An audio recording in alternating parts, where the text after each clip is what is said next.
The UK has an immigration problem, at least according to the Conservative government. A plan to send illegal migrants from Britain to Rwanda has pitted policymakers against the courts. So, who's going to come out on top?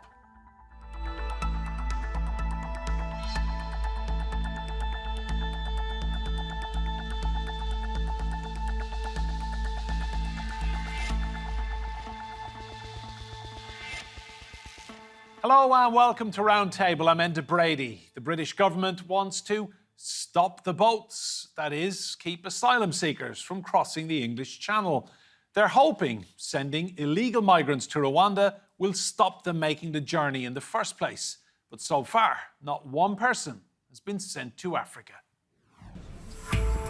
The eyes to the right, 313. The nose to the left, 269. The first parliamentary vote on the divisive Rwanda Bill passes, but there were big questions over whether it would. First, let's look at the plan. People who cross the English Channel illegally would be sent to Rwanda for processing, after which time they can stay or seek asylum in a third-party country. In 2022, a record 745,000 people entered the UK. Over 45,000 crossed illegally in small boats. 134,000 people are waiting for an asylum decision, and accommodation during that process is costing £8 million a day. So far, no one has been sent to Rwanda, despite £240 million being paid to Kigali to date. Now, for the legal wrangling. A month ago, the Supreme Court ruled that the Rwanda plan was unlawful because refugees risked being sent back to their home nation by Rwanda, where they faced persecution. In response, Rishi Sunak's government introduced legislation stating that Rwanda is a safe country under UK law. It also makes asylum appeals much more difficult under human rights provisions. The political controversy: centrist conservatives worry the bill breaches international human rights obligations, whereas right-wing conservatives say it doesn't go far enough to limit appeals. Yet again, the Tory party is in meltdown and everyone else is paying the price. In the last week, his MPs have said of him, he's not capable enough, he's inexperienced, he's arrogant, a really bad politician. What is clear, this flagship bill is causing big headaches for Rishi Sunak and will likely end up in court again. Well, let's meet our guests. In Glasgow, we have Sir John Curtice, Professor of Politics at the University of Strathclyde. And here in the studio, Peter Herbert, human rights barrister and immigration judge and former lead counsel at the International Criminal Tribunal for Rwanda. And Claire Pearsall is a former special advisor at the Home Office. Claire, I'll come to you first. You were in Parliament the other night for the vote. Talk us through the atmosphere. How tense was it? Well, it had been building up since the Monday lunchtime, with the different factions of the Conservative Party meeting in little rooms, in corridors, around corners, looking to get their support to make the Prime Minister's life very, very difficult. And as the day wore on, there were more meetings taking place. There happened to be a thunderstorm in Parliament outside. So it all went very dark. There was this apocalyptic thunderstorm, lightning, and then came to the crunch moment of the vote. Everybody went over, did their thing, and the government scraped through and they won. So there was an awful lot of posturing that went on. The importance or self-importance of an awful lot of people in front of cameras didn't come to pass. And I think that has now damaged the credibility of an awful lot of politicians who were standing up for what they believe to be the best deal. And the Prime Minister at the moment is home dry. He's got this through, and the next round will continue in January when we come up towards third reading, which is the third week of January. So he pushes ahead with this policy regardless? Yeah, yes, he does. He is so wedded to the fact that we have it. He cannot now get out of it, and we have spent so much money on it. There will be serious questions asked if he just pulled the bill.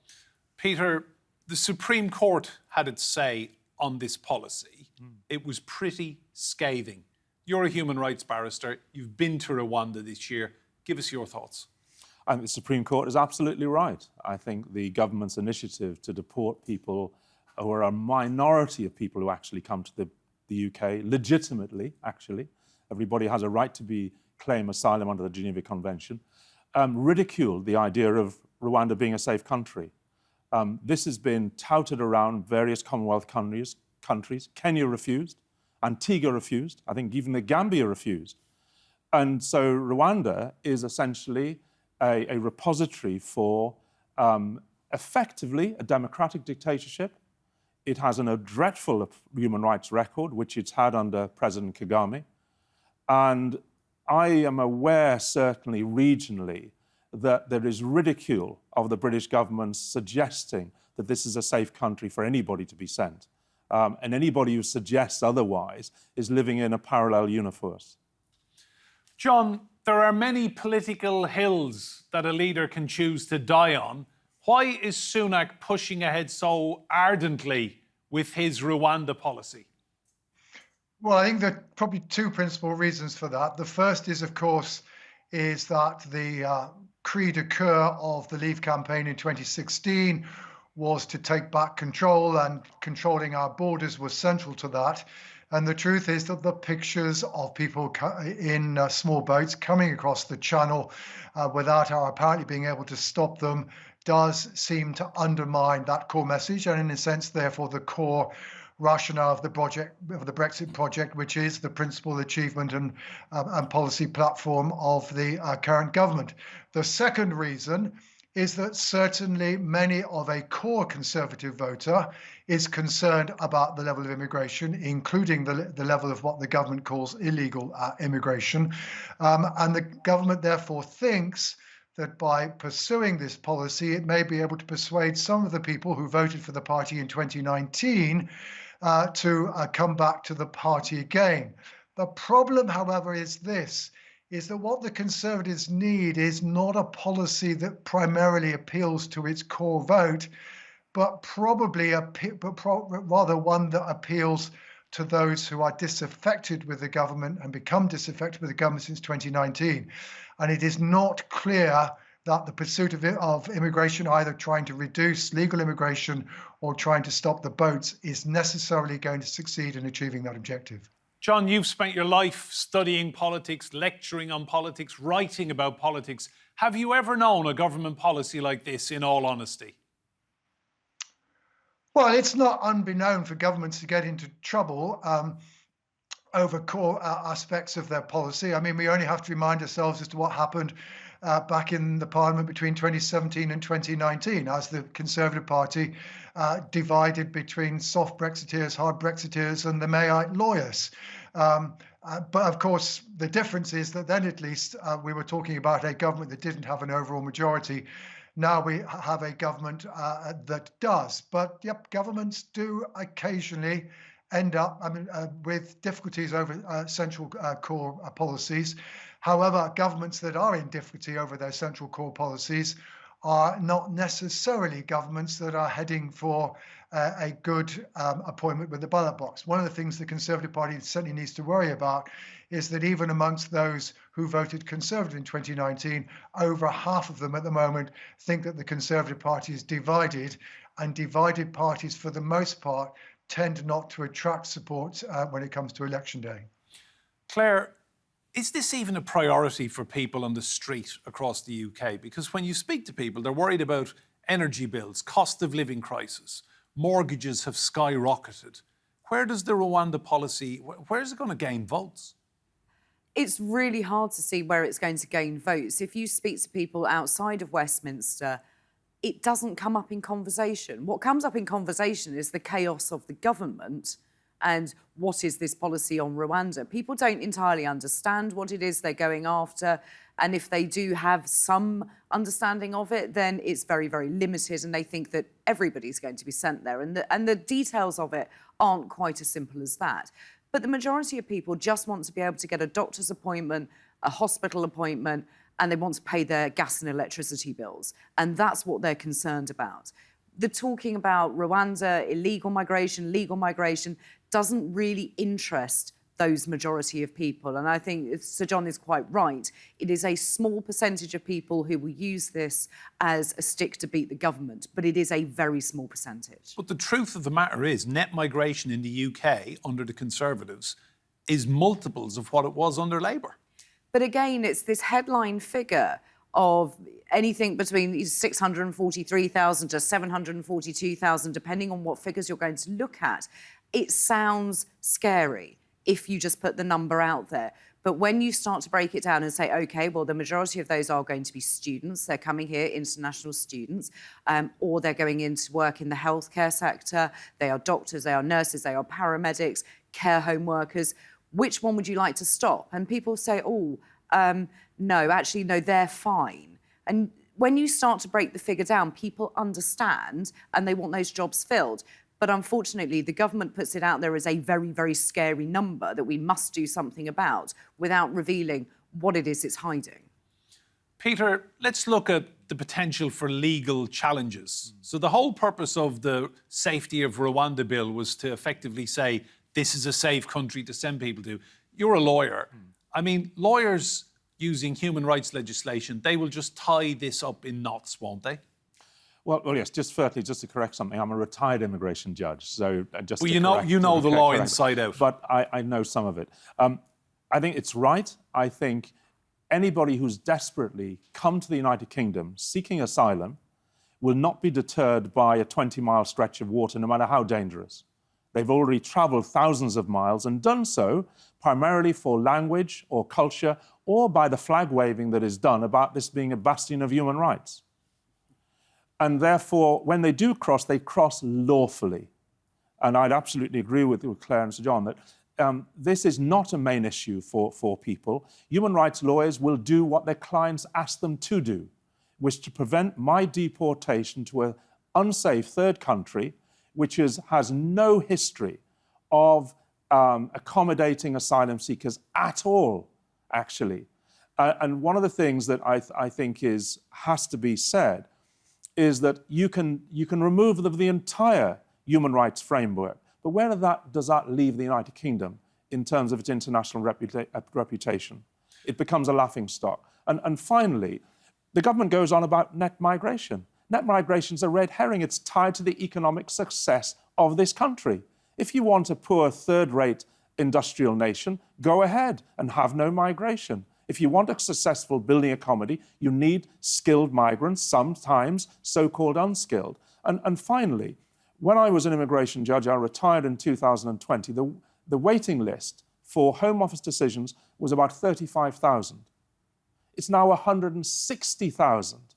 So how on earth do you expect the courts to adjudicate when no decisions are made and when the existing asylum seekers are sitting in limbo because of the lack of government resources? So all the 240 million that's being wasted on supporting an effective dictatorship in Central Africa and repression should actually be sent on making those immigration decisions and allowing the courts to do the system, remove those people who don't have solid claims under the Geneva Convention, allow those 50% of people at first instance who are allowed, and immigration judges like myself allowed 50% of the balance. So 75% of people who cross the channel do so with a legitimate asylum claim. Thank you, Peter. John, we've seen some inflammatory language from some Conservative politicians. For example, Suella Braverman recently gave a speech saying that these people are, her words, breaking into Britain. We've previously heard phrases like an invasion, a swarm. What do we make of the discourse in British politics over this? Well, to be honest, what psychologists would call othering of those whom you don't regard as part of your own society is a fairly standard human trait. It's just one that, however, some people feel we should try to limit, and other people feel, well, this is a legitimate way of saying to people, look, you are part of us and we're trying to defend your interests against those who some people feel that they're unfairly getting advantage. And if you hear some of the arguments, I mean, one of the arguments that the Prime Minister deploys is, of course, he says, look, it's unfair to people, to legal migrants, as he calls them, or indeed to the rest of society, that some people, to use his words, jump the queue And of course, it's often argued amongst those who are concerned about immigration in our society that they feel that people who come across into this country, either as legal or illegal migrants, perhaps end up consuming our public services without having paid for them, or indeed end up getting housing. I mean, these are arguments that you often hear.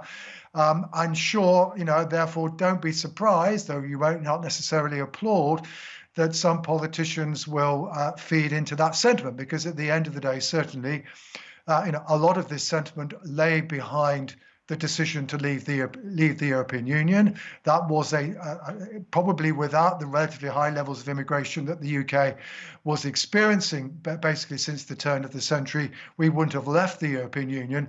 And it is indeed the fact that Brexit has not succeeded in reducing immigration that in a sense helps to explain why those who are believers in the Brexit project have been doubling down insofar as their language about immigration is concerned. Claire, let's look at the money behind this. How much has been pumped into this scheme? £240 million already. The only people who've gone from the UK to Rwanda are Priti Patel, Suella Braverman and James Cleverly. Not a single asylum seeker. No, that's right. We've sent more Home Secretaries and journalists to Rwanda than we have migrants. What also concerns me is that there is another payment due next year of some 50 million, but also under the treaty that has been signed, and before that, the Memorandum of Understanding, we have to take a number of the most vulnerable asylum seekers from Rwanda into the United Kingdom. So there is a cost to us. A further cost would be, should anybody get on a flight and be taken over there to be deported and to live, we would have to fund that lifestyle for 5 years. And it goes on again if they commit a crime that the Rwandans deem serious enough, then we will have to take that person back. So not only have we paid for that person, we will then have to take them back, and also Rwanda get to choose who it is that we deport to them in the first place. So I would suggest that you're quite right, Peter, that the Rwandans are making an awful lot of money out of this for their own benefit, and the United Kingdom does not. Peter, are they laughing at the UK? I mean, £240 million for nothing so far. Well, I think they are. I mentioned this to some Foreign Office officials, Rwandese Foreign Office officials, in January at an immigration debate. I couldn't actually access the conference because they wouldn't allow me to, because my credentials apparently weren't strong enough. And they became extremely defensive. And they're saying, is there something wrong with Rwanda? Well, of course there is. There are plenty of things wrong with Rwanda. It's not the worst country in the world. It's certainly not the best for human rights. And one of the things that I think is missing in this debate, which the government, the Brexiteers, have forgotten conveniently, is it's because of their incompetence of negotiating a deal which didn't allow for removals of people who'd already claimed asylum in the EU, which worked actually pretty well, in that if you claimed and you were stamped as an asylum seeker in Spain and you arrived in the United Kingdom, you could be removed to Spain. That has all been abandoned because they didn't take the trouble to recognise the importance of maintaining cordial relationships with Europe, and went on this Brexit means Brexit nonsense, which means that this was one of the major failings. And the cost is astronomical, but the cost actually in real terms is far greater. Britain had, and still has to some extent, a reputation for upholding human rights. Whether it was in the 1930s, the 1950s, as one of the signers of the Breton Agreement and many, many others. And what it does, it pushes that and effectively tears it up and becomes a laughingstock in the world. And Britain really is in no place to talk about human rights in Gaza, in Palestine, or anywhere else if its own treatment of asylum seekers mirrors that of Australia, which has dumped people on islands off Indonesia. John, politically, how much of a problem now has Sunak got that he's got all these different rebel factions with a different view on what should be happening with migration in the UK? Well, it's a symptom of a party that is badly divided between those of a more liberal bent and those of a more, what we might call, authoritarian bent. The Conservative Party is also badly divided between those who are concerned about the expansion in the size of the state in the wake of the pandemic and those who are less concerned about it and think the party should be focusing on public services. So it's certainly a symptom I think certainly so far as the passage of this particular bill is concerned, I think the honest truth is that unless those who want the bill to be tightened are in the end willing to vote against it on third reading, they probably don't have any firepower, because it's very difficult to see how you can amend this bill in a way that they would like, that you would be able also to get the opposition parties into the same division lobby. On the other hand, if the House of Lords tries to make the bill in some ways somewhat more liberal, and as a result, perhaps some of the so-called One Nation Conservatives are minded to think that actually perhaps the Lords have a point, then there might be a coalition that means that the bill ends up being softened. And to that extent, at least, I think Mr. Sunak, despite all the drama of the last 48, 72 hours on the right, probably has to be more concerned about the centre of his party so far as this bill is concerned, rather than necessarily on the right. And John, given all the issues in Britain at the moment, cost of living crisis, energy prices, mortgages rocketing, everything that the British public has to contend with at the moment, are you surprised this Conservative government is expending so much energy and political capital on this whole issue? I'm not surprised, because the truth is, I think more broadly, we are looking at a government that is assuming that if it appeals and tries to deal with some of the concerns of its activists, such as to do with the level of taxation, to do with climate change policy, or indeed to do with immigration, that will succeed in making the government more popular with the wider public. The problem is, however, is that those concerns that might exist amongst Conservative activists are not necessarily shared with the same degree of enthusiasm amongst the wider public. And as Claire said earlier, and she is absolutely spot on, the things that above all are bringing support for the government down are, one, people's perceptions that the economy is doing badly and they blame the government for that because of the Liz Truss fiasco, and two, the state of the health service. Prediction time, Claire. At what point, which month, which year will we see a plane take off with even one asylum seeker going to Rwanda? I don't think there is going to be any going out at all, because we've got to get through the Commons. As John's just said, we've got to get through the House of Lords, and it's still got to have stamp of approval from the Supreme Court, who aren't just going to accept the Prime Minister's word that Rwanda is a safe country. Just because he says it is doesn't mean it is. There are legitimate, serious concerns that the government, I don't believe, have addressed. So I don't think that we will see any flights take off whatsoever. And I actually think that Mr. Sunak isn't too concerned. He is not particularly wedded to this policy personally. He has been handed it and he has to run with it. So I don't think he'll be too sad if it doesn't happen. Peter, I thought it was very interesting that we had Keir Starmer in Paris not so long ago, and he was given an audience with Emmanuel Macron. Is that the way we see things going under a Labour government, that the Rwanda policy gets shelved and all of that money is actually put into building relations with the French and stopping the boats at source? Well, I think building the relationships with the EU, because it's far wider than just France. I was on refugee missions to Sicily, Lampedusa and Calais in recent years when the crisis was dramatic in the Mediterranean. You absolutely need international cooperation, which is not the race to the bottom about keeping people out, but actually saving lives. These are people, as I say, the majority of whom are going to be accepted as legitimate asylum seekers. And therefore, the dialogue, international diplomacy, is absolutely crucial.